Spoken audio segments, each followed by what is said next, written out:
Guys, patulong po guys, may kakaiba akong nakita dito na footprint ng iwan ko kung ano to, pero hindi maganda yung nararamdaman ko pag nakikita ko tong footprint na to. Pero para sa akin duda ako guys na footprint to ng dinosaur. Ito po ipapakita ko sa inyo, kayo na pong sumuri kung ano talaga to. Ito po. I-zoom nyo po, i-post nyo po, i-screenshot nyo po.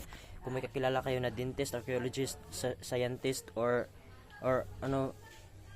yung mga biologist or mga high na po, please patulong na po kasi parang hindi na maganda yung nararamdaman ko dito na footprint na to. Tingnan niyo po, pag nahawakan ko to, nakakatakot po. Parang ito parang ramdam ko yung presensya ng dinosaur guys. Parang hindi maganda dito. Ito banda, itong semento na to, parang ramdam ko na dito talaga sa sumandal. Dito talaga sa sumandal guys, parang kakaiba tong dito eh. Tapos may nakita pa ako dito guys, parang umihi sa dito banda. Ito, basa pa. Parang pa to na dinosaur siguro, yung maliit pa. Ramdam ko, alam ko na ihi yung dinosaur. Pag inamoy ko, sobrang ramdam ko talaga amoy ko talaga yung ihin dinosaur. Alam ko kasi yung ihin dinosaur kasi minsan ko na yung naamoy noon. Tapos dito pa, humukay siya.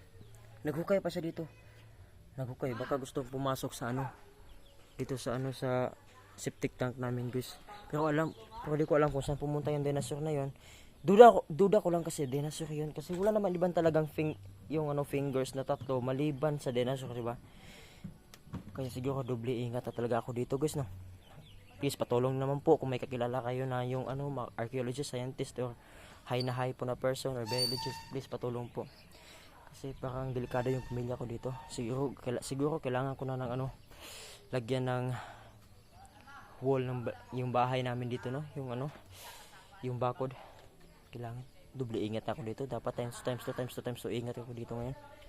Please po patulong naman po kahit konting tulong naman po. Yan lang po talaga yung problema ko kasi iba talaga yung nararamdaman ko dito. Iba talaga yung footprint na yan. Siguro yan yung sign na talagang mag-iingat na ako dito sa sa amin. Ngayon ko lang kasi ito nakita. Parang kakaiba talaga. Kakaiba talaga itong footprint na to. Kitang-kita niyo naman, di ba? Tatlo lang talaga yan. Kaya please, tulungan niyo po ako. Nananawagan po ako sa Cafe Tulpo, sa KMJS. Please patulong po kung may kakilala kayo na archaeologist, scientist, biologist, or rapist, or anything na makakatulong po sa amin. Please, salamat po. Pakiabot na lang po to. Salamat.